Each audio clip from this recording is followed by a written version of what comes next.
আসসালামু আলাইকুম এভরিওয়ান, মনোবিজ্ঞানের পক্ষ থেকে সবাইকে স্বাগত। আশা করি তোমরা সবাই ভালো আছো। আজকে তোমাদের সাথে মনোবিজ্ঞানের সেকেন্ড পেপারের পঞ্চম অধ্যায় মানসিক চাপ এবং চাপ মোকাবেলার কিছু গুরুত্বপূর্ণ এমসিকিউ আমরা বাছাই করেছি তোমাদের জন্য, যেগুলো খুবই গুরুত্বপূর্ণ এবং এগুলো অবশ্যই তোমাদের পরীক্ষায় এগুলো থেকে তোমরা কমন পাবে। তো আর কথা না বেরিয়ে চলো আজকে ক্লাসটি আমরা শুরু করি। আচ্ছা, তাহলে আমাদের প্রথম এমসিকিউটি দেখো, হতাশার উৎস। হতাশার উৎস কি কি কারণে হতাশার সৃষ্টি হয় দেখি আমরা। পরিবেশগত, ব্যক্তিগত, দ্বন্দ্ব। হ্যাঁ, এখানে চারটাই হবে।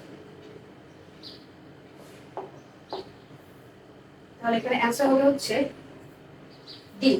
কারণ তাহলে হতাশার উৎস কি কি কারণে আমরা হতাশ হয়ে থাকি? আমাদের পারিপার্শ্বিক, পরিবেশগত যেসব কারণগুলা, পারিপার্শ্বিক কারণগুলা অবশ্যই এটা একটা গুরুত্বপূর্ণ বিষয় যেটা আমাদের হতাশায় প্রভাব ফেলে। ব্যক্তিগত, যেমন আমাদের পার্সোনাল কোনো ম্যাটার, ইস্যুস, যেগুলো নিয়ে কি আমরা হতাশায় ভুগি।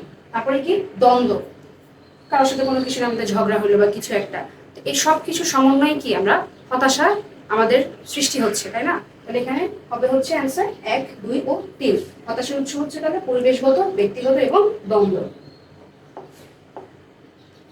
আচ্ছা, এরপর আচ্ছা, এই এমসিকিউটা তোমাদের খুবই ইম্পর্টেন্ট। দেখো, এখানে ব্যক্তি দেওয়া আছে, পার্সন, এবং এখানে হচ্ছে নেগেটিভ। দুটোই হচ্ছে নেগেটিভ দেওয়া আছে, আকর্ষণ।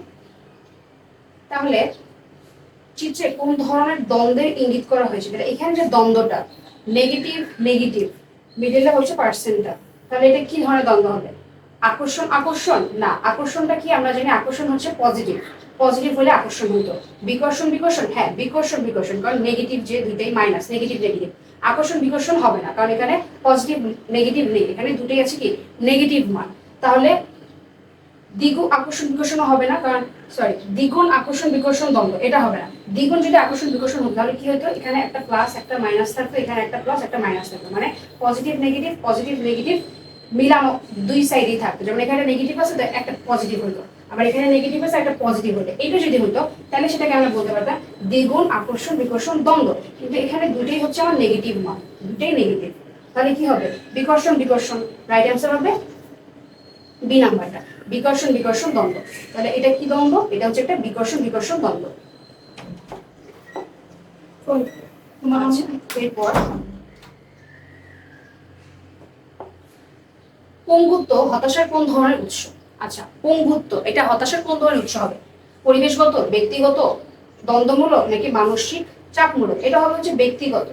কারণ ফিজিক্যালি যদি আমাদের কোনো একটা কিছু ইস্যুস হয় যার কারণে আমরা যদি হতাশায় ভুগি, তাহলে এটা কি আমাদের পার্সোনাল ম্যাটার, তাই না? তাহলে এটা কি হবে? আমাদের ব্যক্তিগত। কারণ এই যে পঙ্গু, যে যে পার্সনের হচ্ছে এরকম ফিজিক্যাল কোনো ডিসএবিলিটি আছে, সেই তো হতাশায় ভুগবে। তাহলে এটা কি? তার এটা কি পার্সোনাল একটা ইস্যুজের কারণে, তাহলে কি হবে? এটা ব্যক্তিগত।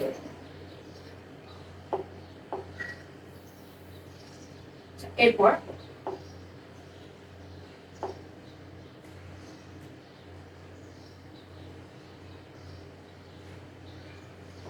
আচ্ছা, নিচের কোনটি কর্মভারের মানসিক লক্ষণ? আচ্ছা, কর্মভারের মানসিক লক্ষণ কোনটা?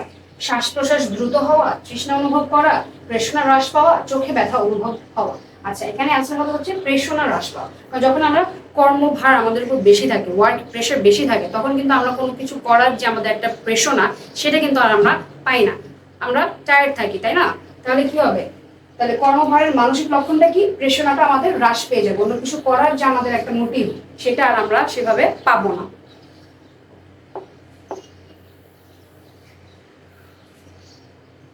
আচ্ছা, এরপর শিশুসুলভ আচরণ, বশ্যতা ও অসহায়ত্বের জন্য পিতামাতার কোন ধরনের আচরণ দায়ী? আচ্ছা, তাহলে এই যে কোন শিশুরা যখন শিশুসুলভ আচরণ করতেছে, তারপরে বশ্যতা ও অসহায়ত্ব, হ্যাঁ অসহায়ত্ব ফিল করতেছে, তাহলে এগুলোর জন্য পিতামাতার কোন ধরনের আচরণটা দায়ী থাকবে? কোন ধরনের আচরণ তাদের বিহেভিয়ারটা রেসপন্সিবল থাকবে এখানে? প্রত্যাখ্যান, অতি সংরক্ষণ, নমনীয়তা ও অনুমোদনশীলতা নাকি অসংগতিপূর্ণ আচরণ? আচ্ছা, এখানে হবে হচ্ছে অতি সংরক্ষণ। কারণ হয় না, কিছু বাচ্চা কিন্তু আছে যখন পিতামাতারা বেশি, মানে যতটুকু দরকার তার থেকে বেশি একদম কেয়ার করে, তখন কি হয়, বাচ্চারা একটু বেশি সেন্সিটিভ টাইপ হয় এবং তারা মনে করে যে না কিছু হোক, আমার পিছনে তো আমার বাবা মা আছে, বাবা মা আমাকে সেভ করে নেবে কিছু একটা। তাদের মধ্যে তখন কি শিশুসুলভ আচরণগুলো একটু বেশি পায়, একটু আহ্লাদি টাইপের হয়, তারপরে অসহায়ত্ব ফিল করে তারা। ঠিক আছে, তাহলে এটা কি হবে, পিতামাতা কোন আচরণের কারণে এটা হয়ে থাকে, এটা হচ্ছে অতি সংরক্ষণ আচরণের ফলে শিশুসুলভ আচরণ এবং তার বশ্যতা ও অসহায়ত্ব ফিল করে। এরপর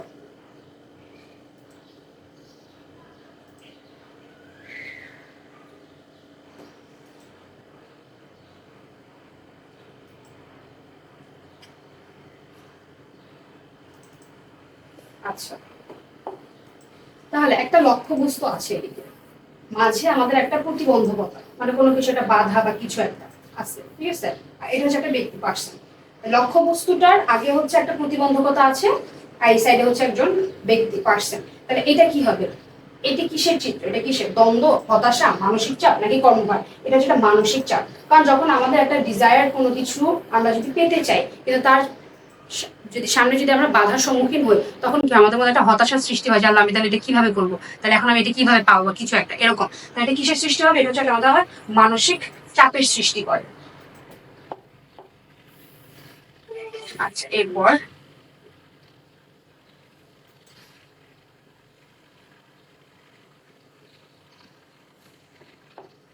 মানসিক চাপ সৃষ্টিকারী উদ্দীপককে কি বলে? মানসিক চাপ সৃষ্টিকারী যে উদ্দীপক, সেটাকে কি বলা হয়? অসহায়ত্ব, পীড়ন উদ্দীপক, দ্বন্দ্ব উপগতি, প্রতিক্ষেপণ। এটা হচ্ছে অসহায়ত্ব। কারণ যখন মানসিক চাপ আমরা ফিল করব, তখন কি হবে, আমরা একটা অসহায় ফিল করবো, একটা লোনলি হয়ে যাব আমরা। আর মানসিক ভাবে যখন আমরা বেশি প্রেশার ফিল করি, তখন কি হয়, আমরা লোনলি ফিল করি, ডিপ্রেস থাকি, তাই না? তাহলে এটা হচ্ছে, তাহলে এটাকে কি বলা হয়, এটাকে হচ্ছে অসহায়ত্ব বলা হয়। আচ্ছা, এরপর কার মতে অবহিতমূলক উপাদান সমূহ সুসামঞ্জস্যপূর্ণ হলে ব্যক্তি কোনো প্রকার চাপ অনুভব করে না? আচ্ছা, তাহলে অপহৃতিমূলক উপাদান সমূহ যদি সুসামঞ্জস্যপূর্ণ হয়, তাহলে ব্যক্তি কোনো প্রকার চাপ অনুভব করে না। তাহলে এটা কে বলেছেন, কার মতে এটা? ডেনিস কুন, মর্গান, হেইডার নাকি জি মায়ার্স? এটা হচ্ছে বলেছেন হেইডার। হেইডার, ঠিক আছে, হেইডার বলেছেন। তাহলে হেইডার বলেছে যে অপহৃতিমূলক যে উপাদান সমূহ, সেগুলো যদি সুসামঞ্জস্যপূর্ণ হয়, তাহলে ব্যক্তি কোনো ধরনের মানসিক চাপ অনুভব করে না। এটা বলেছেন হচ্ছে হেইডার। আচ্ছা, এরপর চাপের উৎস কোন? আচ্ছা, এই যে আমাদের চাপ, যে আমরা চাপ অনুভব করি, এটার উৎসটা কি? কর্মভার, স্নেহ বঞ্চনা, বিবাহ বিচ্ছেদ নাকি বার্ধক্য? অবশ্যই কর্মভার। কারণ যখন আমাদের বেশি ওয়ার্ক প্রেশার থাকে, তখন কিন্তু আমরা একটা চাপ, বলি না যে অনেক প্রেশারে আছি আর ভালো লাগতেছে না, প্রেশারাইজড হয়ে যাচ্ছি, কেন? এত ওয়ার্ক প্রেশার যে তখন একটা চাপের সৃষ্টি হয়। তাহলে চাপের উৎসটা তাহলে কি হবে, কর্মভার। ঠিক আছে, চাপের উৎস কর্মভার, ওয়ার্ক প্রেশার।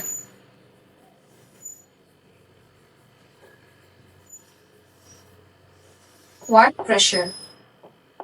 আচ্ছা, এরপর আচ্ছা, মানসিক চাপ কেন সৃষ্টি হয়? এই যে আমাদের মানসিক চাপ যে সৃষ্টি হচ্ছে, এটা কেন সৃষ্টি হচ্ছে? শরীরের চাহিদা, পরিবেশগত অবস্থা, সমাধান, অযোগ্যকরণ, সবগুলো? আচ্ছা, এটা হবে হচ্ছে সবগুলোই।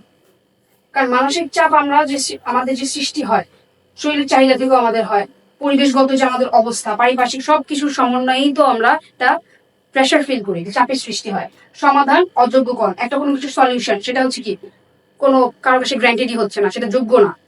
তাহলে সবকিছু সমন্বয় কি হচ্ছে, আমাদের একটা চাপের সৃষ্টি হচ্ছে, মানসিক চাপ।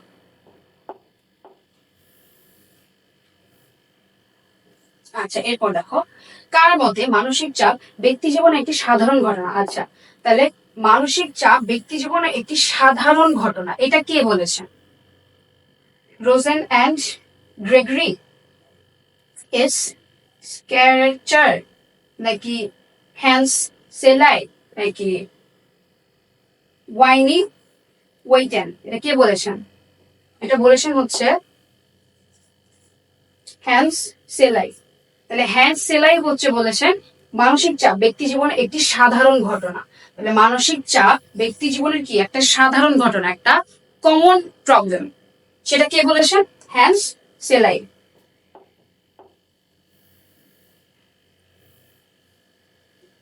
আচ্ছা, এরপর স্নায়ুতন্ত্র, গ্রন্থি ও হৃৎপিণ্ডের কাজে বাধা দেয় কোনটি? আচ্ছা, এই যে আমাদের স্নায়ুতন্ত্র, বিভিন্ন ধরনের হরমোনাল গ্রন্থি এবং আমাদের যে হৃৎপিণ্ডের যেসব কার্য, এগুলা যে কি, এগুলা তো আমাদের অনৈচ্ছিক পেশি। তো এগুলা যে কার্যক্রম, এগুলার বাধা সৃষ্টি করে কি? মানসিক চাপ, মানসিক হতাশা, মানসিক প্রকৃতি, নাকি স্নায়বিক চাপ? মানসিক চাপ। যখন আমরা কি হয় মানসিক চাপ অনুভব করি, ফ্রাস্ট্রেশনে চলে যায়, ডিপ্রেশনে চলে যায়, তখন কি হয় আমাদের স্নায়ুতন্ত্রের গ্রন্থির এবং হৃৎপিণ্ডের যে কাজগুলো, এগুলো সাধারণভাবে যেভাবে কাজ করতো, ফাংশন করতো, সেগুলো সাধারণভাবে করতে পারে না, একটু বাধাগ্রস্ত হয়। কিসের কারণে হয় তাহলে? এটা হচ্ছে মানসিক চাপ, মেন্টাল প্রেশার।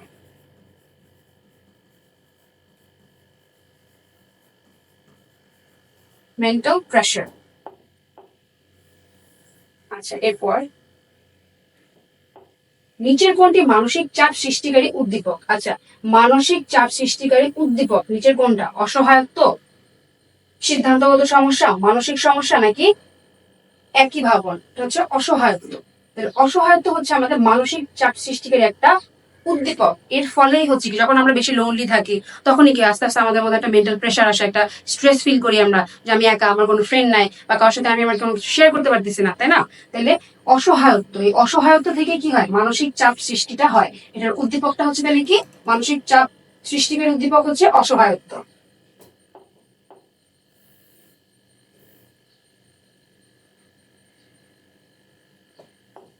নিচের কোনটি মানসিক চাপ মোকাবেলার দ্বিতীয় প্রতিক্রিয়া? আচ্ছা, তাহলে এই যে মানসিক চাপ, এটা মোকাবিলার আমাদের দ্বিতীয় প্রতিক্রিয়াটা কি? সতর্কীকরণ, শারীরিক বিপর্যয়, অবসন্নতা, নাকি প্রতিরোধ? এটা হচ্ছে প্রতিরোধ। প্রতিরোধটাই হচ্ছে আমাদের মানসিক চাপ মোকাবেলার দ্বিতীয় প্রতিক্রিয়া। আচ্ছা, এরপর আচ্ছা দেখো, নিচের কোনটি মানসিক চাপের প্রধান কারণ? প্রধান কারণ, মানসিক চাপের প্রধান কারণটা কি? মস্তিষ্ক দুর্বলতা, শারীরিক অসুস্থতা, পারিবারিক সমস্যা, নাকি নিরন্তর হতাশা? আচ্ছা, এটা হবে হচ্ছে নিরন্তর হতাশা। নিরন্তর যে আমাদের হতাশাটা, সেটাই হচ্ছে আমাদের মানসিক চাপের প্রধান কারণ। কারণ হতাশা থেকেই তো আমাদের একটা মেন্টাল প্রেশার আসছে, একটা মেন্টাল স্ট্রেস ফিল করতেছি আমরা। কিসের থেকে? হতাশার থেকে। বাকি সবকিছু আছে, কিন্তু হচ্ছে কি, যখন আমরা সবসময় একটা কি হতাশ থাকতেছি, তখনই কিন্তু বেশি আমরা হচ্ছে কি মানসিক চাপ বলো, স্ট্রেস বলো, বা যেটাই বলো, বেশি আমরা ফিল করে থাকি। তাহলে এখানে কি হবে? এটা নিরন্তর হতাশা। এটাই হচ্ছে কি মানসিক চাপের প্রধান কারণ, প্রধান।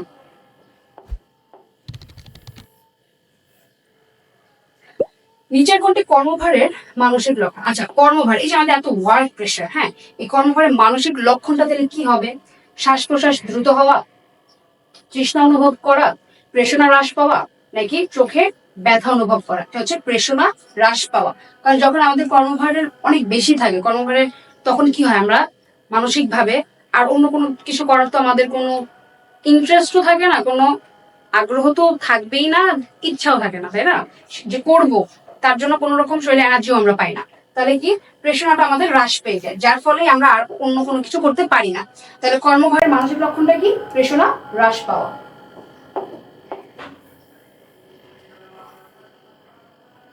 আচ্ছা, দারিদ্রতার কারণে পিতা কন্যাকে সৎপাত্র দান করতে ব্যর্থ হয়ে খুব মনোকষ্টে আছেন, এটি হতাশার কোন ধরনের উৎস? আচ্ছা, তাহলে দারিদ্রতার কারণে হচ্ছে একটা মেয়ের বাবা তাকে সৎ পাত্রের কাছে দিতে পারলো না বিয়ে, তাহলে এটা কি হবে?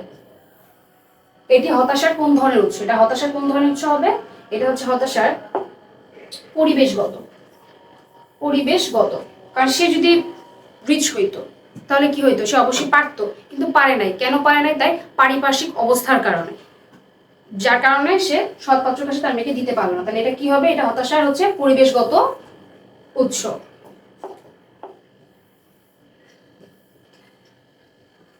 একটি লক্ষ্যবস্তুর দিকে পরিচালিত আচরণ বাধাগ্রস্ত হলে তাকে কি বলে? আচ্ছা, তাহলে একটা লক্ষ্যবস্তুর দিকে যখন আমাদের যে পরিচালিত আচরণটা, সেটা বাধা পাবে, যদি বাধা পায়, তাহলে সেটা তাকে কি বলবো আমরা? কর্মভার, মানসিক চাপ, হতাশা নাকি আবেগ? অবশ্যই সেটা একটা হতাশা, তাই না? কারণ আমার লক্ষ্যবস্তুর দিকে আমার যে পরিচালিত আচরণটা সেটাই বাধা পেয়ে যাচ্ছে, তাহলে অবশ্যই তাহলে কি হবে, আমার একটা হতাশায় ভুগবো, তাই না? তাহলে এটা হবে হচ্ছে হতাশা।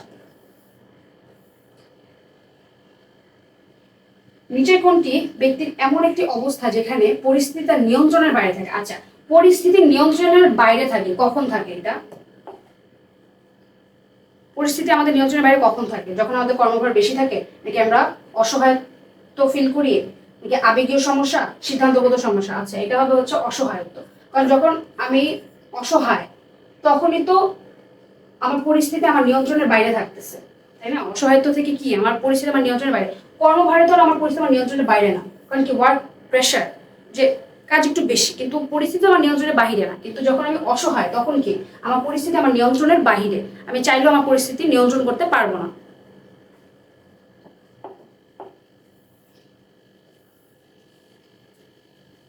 আচ্ছা, মানুষের আচরণে নেতিবাচক প্রভাব বিস্তার করে কোনটি? নেতিবাচক প্রভাব মানে কি খারাপ একটা প্রভাব, নেতিবাচক মানে কি খারাপ প্রভাব। তাহলে আচরণে একটা নেতিবাচক প্রভাব বিস্তার করে কোনটা? স্নায়বিক চাপ, মানসিক চাপ, দ্বন্দ্ব নাকি সামাজিক ঘটনা? মানসিক চাপ। মানসিক চাপ, এই যে আমরা একটা মেন্টাল স্ট্রেসে ভুগি, এটা কিন্তু আমাদের খুবই একটা আচরণে একটা খুবই নেতিবাচক খারাপ একটা প্রভাব ফেলে, যার ফলে কি হয় আমরা খিটখিটে মেজাজের হয়ে যাই আর অনেক রকম সমস্যা দেখা দেয়। তাহলে মানসিক চাপটা কি আমাদের আচরণে একটা নেতিবাচক প্রভাব ফেলে, মানে একটা খারাপ একটা প্রভাব ফেলে। আচ্ছা, যে উইন্স অসহায়ত্ব নিয়ে পরীক্ষাকালে কোন প্রাণীকে উপাদান হিসেবে ব্যবহার করেন? আচ্ছা, উনি হচ্ছে একটা ইঁদুর, ইঁদুরকে নিয়ে হচ্ছে উনি ব্যবহার করছে একটা এক্সপেরিমেন্টে। কে? যে উইন্স। তাহলে যে উইন্স থাকলে মনে রাখতে হবে ইঁদুর। এটাই হচ্ছে উনি ইঁদুরকে নিয়ে একটা অসহায়ত্বের একটা পরীক্ষা, এক্সপেরিমেন্ট উনি করছিল, কাকে নিয়ে? ইঁদুরকে নিয়ে। আচ্ছা, এরপর কোনটিকে মানসিক চাপের প্রধান কারণ হিসেবে বিবেচনা করা হয়? আচ্ছা, মানসিক চাপের প্রধান কারণ, মানসিক চাপের প্রধান কারণটা কি হবে? অসহায়ত্ব, কর্মহীন, কর্মভার নাকি হতাশা? অবশ্যই হতাশা, কারণ হতাশা থেকেই তো আমাদের একটা মানসিক চাপ সৃষ্টি হচ্ছে। তাহলে মানসিক চাপের প্রধান যে কারণটা সেটাই হচ্ছে কি? হতাশা, ফ্রাস্ট্রেশন। আচ্ছা, এরপর শরীর অবশ লাগা, তৃষ্ণা অনুভব, হাই তোলা ইত্যাদি কিসের লক্ষণ? আচ্ছা, শরীর অবশ লাগা, তৃষ্ণা অনুভব, হাই তোলা, এগুলা কিসের লক্ষণ? এগুলো কি শারীরিক পরিশ্রম, কর্মভার, মানসিক অবসাদ নাকি শারীরিক পরিশ্রম? আচ্ছা, এইটা দুইবার আছে। আচ্ছা, তাহলে কোনটা হবে? শারীরিক পরিশ্রম, কর্মভার নাকি মানসিক অবসাদ? অবশ্যই এটা হবে হচ্ছে কর্মভার, কারণ যখন আমাদের ওয়ার্ক প্রেশার থাকে তখনই হচ্ছে আমাদের অবশ লাগে, তৃষ্ণা অনুভব হয় এবং হাই তোলা, এইসব লক্ষণগুলো আমরা দেখতে পাই কখন? কর্মভারে, মানে কি ওয়ার্ক প্রেশারের ফল।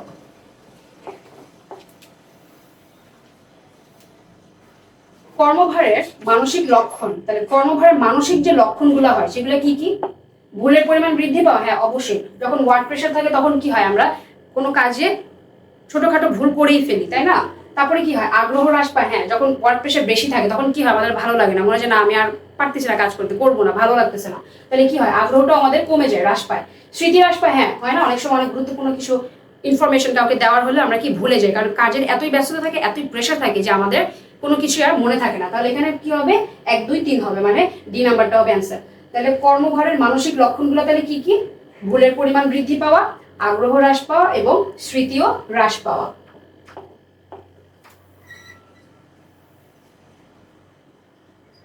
আচ্ছা, স্নেহবঞ্চিত শিশুরা পরবর্তী জীবনে হয় কি হয়? স্নেহবঞ্চিত শিশুরা পরবর্তী জীবনে কি হয়? সমাজ বিরোধী হয়। হ্যাঁ অবশ্যই, ওরা সমাজ বিরোধী হয়ে থাকে। উগ্রমেজাজি না, উগ্রমেজাজি হয় না, অপরাধ প্রবণ হয়ে থাকে। তাহলে স্নেহ বঞ্চিত যেসব শিশুরা, সেগুলো হচ্ছে কি তাদের পরবর্তী জীবনে তারা সমাজ বিরোধী হয়ে থাকে এবং হচ্ছে অপরাধ প্রবণ হয়ে থাকে, উগ্রমেজাজি হয়ে থাকে না। উগ্রমেজাজির অন্য কারণ, উগ্রমেজাজি এখানে হবে না। তাহলে এখানে 1 আর 3 হবে, মানে হচ্ছে বি নাম্বারটা অ্যান্সার।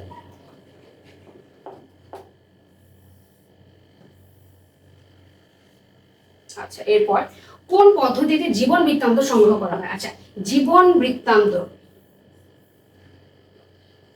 হচ্ছে বায়োগ্রাফি।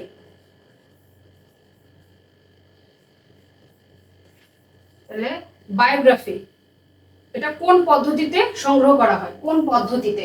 পরীক্ষণ পদ্ধতি, পর্যবেক্ষণ পদ্ধতি, ঘটনা অনুধান পদ্ধতি নাকি জরিপ পদ্ধতি? এটা হবে ঘটনা অনুধান পদ্ধতি। কারণ যখন আমি ঘটনাগুলো বিশ্লেষণ করব তখনই তো আমি একজনের জীবন বৃত্তান্ত আমি লিখতে পারবো, তাই না? তাহলে অবশ্যই কি করতে হবে, আমার ঘটনা অনুধান করতে হবে, তার জীবনে কি কি ঘটনা ঘটলো, কি কি ইভেন্ট গুলা সবকিছু আমার ডকুমেন্টিং করতে হবে। তাহলে বায়োগ্রাফি, জীবন বৃত্তান্ত সংগ্রহ করা হয় কোন পদ্ধতিতে? ঘটনা অনুধান পদ্ধতি।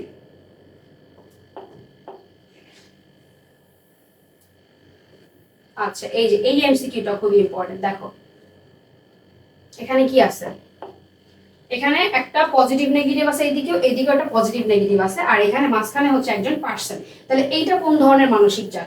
এটা হবে দ্বৈত আকর্ষণ বিকর্ষণ দ্বন্দ্ব। কারণ পজিটিভ নেগেটিভ দুইবার আছে, যার ফলে কি এটা দ্বৈত, মানে দুইবার আছে না, দ্বিগুণ, দ্বৈত। তাহলে দ্বৈত আকর্ষণ বিকর্ষণ দ্বন্দ্ব এইটা, যে এখানে একটা পজিটিভ নেগেটিভ থাকতেছে আর একটা পজিটিভ নেগেটিভ থাকতেছে, মাঝখানে হচ্ছে একটা পার্সন থাকতেছে। আর দুই সাইডে, এদিকে তার একটা পজিটিভ তার চান্সেস আছে, নেগেটিভ চান্সেসও আছে, এবং এইদিকেও সেম, তার পজিটিভ এবং নেগেটিভ দুই ধরনের একটা আকর্ষণ আছে। তাহলে এইটা তার মধ্যে কি ধরনের মানসিক চাপ? এটা এটা দ্বৈত আকর্ষণ বিকর্ষণের দ্বন্দ্ব।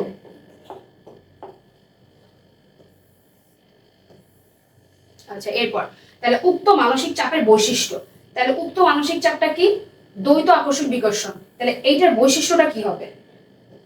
এটার বৈশিষ্ট্যটা কি হবে? লক্ষ্যবস্তু একটি থাকে না, লক্ষ্যবস্তু এখানে একটা না, কারণ দুই সাইডে আছে, তাই না? এই যে এরকম ছিল, মাঝখানে হচ্ছে একটা পার্সেন্টটা। তাহলে লক্ষ্যবস্তু এখানেও একটা, এখানেও একটা, দুইটা লক্ষ্যবস্তু। তাহলে একটা লক্ষ্যবস্তু থাকে না? অবশ্যই না। লক্ষ্যবস্তু একাধিক থাকে? হ্যাঁ, লক্ষ্যবস্তু একাধিক থাকে। প্রতিটি লক্ষ্যবস্তুর ভালো মন্দ উভয় থাকে। হ্যাঁ, এই যে পজিটিভ সাইড এবং নেগেটিভ সাইড দুইটাই, তাই না? তাহলে প্রতিটি লক্ষ্যবস্তুর ভালো মন্দ উভয় দিকই থাকে। তাহলে উক্ত মানসিক চাপের অর্থাৎ দ্বৈত মানসিক চাপের বৈশিষ্ট্যটা কি? তাহলে লক্ষ্যবস্তু একাধিক থাকবে, মানে একের অধিক থাকতেছে, আর প্রতিটি লক্ষ্যবস্তুর ভালো মন্দ উভয় দিকই আছে, তাই না? তাহলে এটা হবে কোনটা? এটা হবে সি নাম্বার 2 ও 3। আচ্ছা, এরপর মানসিক চাপের বৈশিষ্ট্য। আচ্ছা, মানসিক চাপের বৈশিষ্ট্য কি হবে তাহলে? মানসিক চাপ থেকে দৈহিক রোগ হতে পারে। হ্যাঁ, অবশ্যই। কারণ যখন আমরা বেশি ফ্রাস্ট্রেশনে ভুগবো, ডিপ্রেশনে থাকবো, তখন কি আমাদের অনেক রকম রোগী হতে পারে, অনেক রকম ডিজিজে আমরা আক্রান্ত হতে পারি। এরপর মানসিক চাপ পীড়াদায়ক উদ্দীপক। হ্যাঁ, অবশ্যই। এটা একটা কি পীড়াদায়ক, মানে এটা প্যারা না আমাদের জন্য? প্যারা। ব্যক্তির আচরণে ইতিবাচক প্রভাব ফেলে না? ইতিবাচক প্রভাব, ইতিবাচক মানে ভালো প্রভাব, ভালো তো প্রভাব ফেলে। এটা একটা নেতিবাচক প্রভাব ফেলে, তাহলে এটা হবে না। কোনটা হবে? 1 আর 2, মানে এ নাম্বারটা অ্যান্সার। তাহলে মানসিক চাপের বৈশিষ্ট্য কি কি? মানসিক চাপ থেকে দৈহিক রোগ হতে পারে, এবং মানসিক চাপ পীড়াদায়ক উদ্দীপক।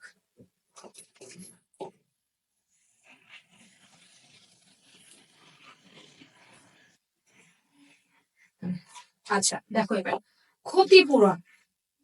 ক্ষতিপূরণ চাপ সামলানোর কোন ধরনের কৌশল? ক্ষতিপূরণটা আমরা যে চাপ সামলাবো সেটা কোন ধরনের কৌশল হবে? ক্ষতিপূরণ কোন ধরনের কৌশল?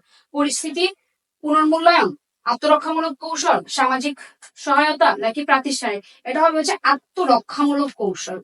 কারণ ক্ষতিপূরণটা তো আমার নিজেকেই দিতে হবে, নিজেরই করতে হবে, তাই না? তাহলে আমার আত্মরক্ষামূলক যে কৌশলটা, ঠিক আছে? তাহলে ক্ষতিপূরণ চাপ সামলানোর কোন ধরনের কৌশল? আত্মরক্ষামূলক কৌশল।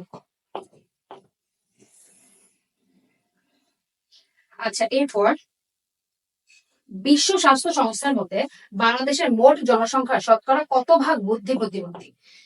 বাংলাদেশের মোট জনসংখ্যার শতকরা কত ভাগ বুদ্ধি প্রতিবন্ধী? বাংলাদেশের মোট জনসংখ্যা শতকরা কত ভাগ বুদ্ধি প্রতিবন্ধী? এটা শতকরা 3 ভাগ। শতকরা 3 ভাগ, মানে 3%, মানে প্রতি 100 জনের মধ্যে 3 জন বুদ্ধি প্রতিবন্ধী হয়ে থাকে আমাদের দেশে। এটা কিসের মধ্যে? বিশ্ব স্বাস্থ্য সংস্থা, মানে কি WHO এর মতে। তাহলে কি বাংলাদেশের মোট জনসংখ্যার শতকরা, মানে 100, তাহলে প্রতি 100 জনের মধ্যে 3 জন করে, 3 ভাগ, শতকরা 3 ভাগ, মানে প্রতি 100 জনের মধ্যে 3 জন করে বুদ্ধি প্রতিবন্ধী।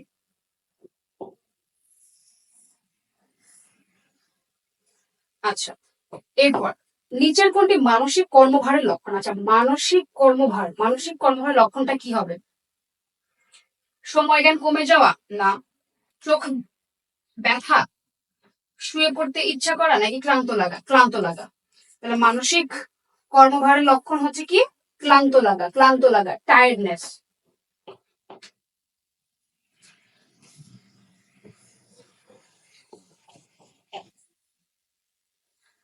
আচ্ছা, প্রকৃত সমস্যার সমাধান না করে মানসিক চাপের কবল থেকে আত্মরক্ষা করে।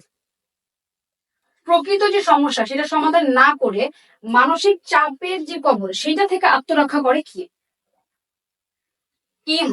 ইগো, সরি এটা হবে ইদ, আমাদের আছে না তিনটা ইড, ইগো, আর এটা হচ্ছে সুপার ইগো। তাহলে প্রকৃত সমস্যাটা সমাধান করবে না, কিন্তু মানসিক চাপের কবল থেকে হচ্ছে আমাদের একটা আত্মরক্ষা করবে। এটা কি? ইগো নাকি সুপার ইগো? এটা হচ্ছে ইগো। তাহলে ইগো হচ্ছে কি? আমাদের যে মানসিক চাপ সেটার কবল থেকে আমাদেরকে আত্মরক্ষা করবে। কি সেটা? ইগো। কারণ আমরা জানি ঈদ হচ্ছে একটা প্লেজার প্রিন্সিপাল, সো এখানে ঈদ তো হবে না, ইগো হবে। ইগো কি? এটা হচ্ছে আমাদের আত্মরক্ষা করে, মানসিক চাপ থেকে আত্মরক্ষা করে হচ্ছে ইগো।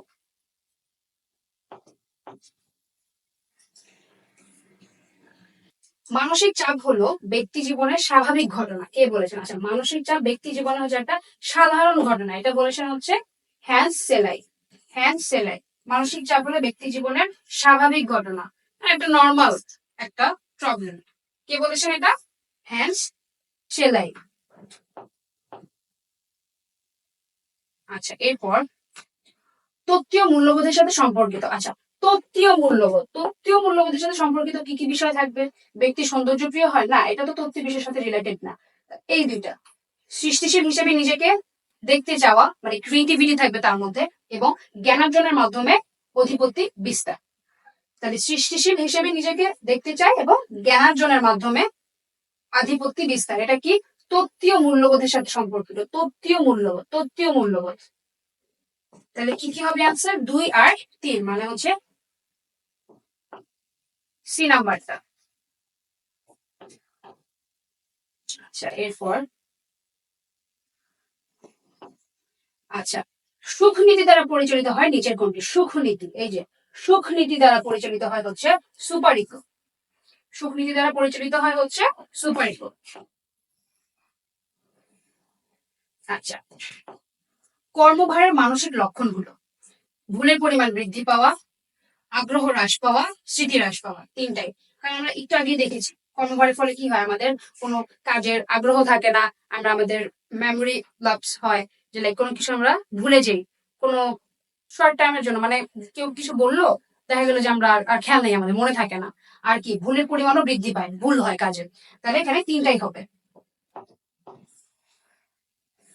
আচ্ছা, এরপর স্লাইকোয়েড ধরনের ব্যক্তিরা, সরি, স্লাইকোয়েড ধরনের ব্যক্তিত্বের অধিকারী কেমন হয়? আচ্ছা, স্লাইকোয়েড ধরনের ব্যক্তিত্বের অধিকারীরা কিরকম হয়? স্লাইকোয়েডের মানুষরা এরা কিরকম হয়? লম্বা, মোটা, হালকা, নাকি মেধি? এরা হচ্ছে মোটা হয়, স্লাইকয়েড। ঠিক আছে, সাইক্লয়েডের যেসব ব্যক্তিরা তারা হচ্ছে মোটা হয়।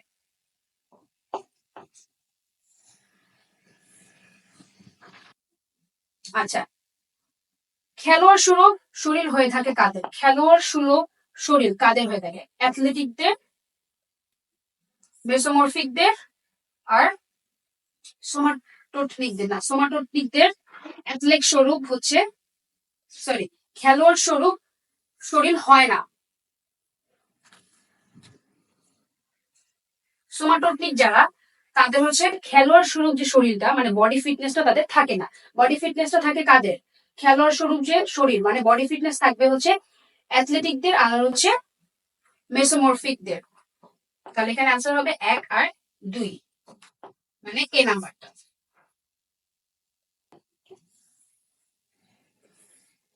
আচ্ছা, তো আজকের ক্লাসে এই পর্যন্তই ছিল। সো তোমাদের সাথে খুবই গুরুত্বপূর্ণ কিছু এমসিকিউ সলভ নিয়ে আলোচনা করেছি, আশা করি তোমরা সবাই বুঝতে পেরেছো।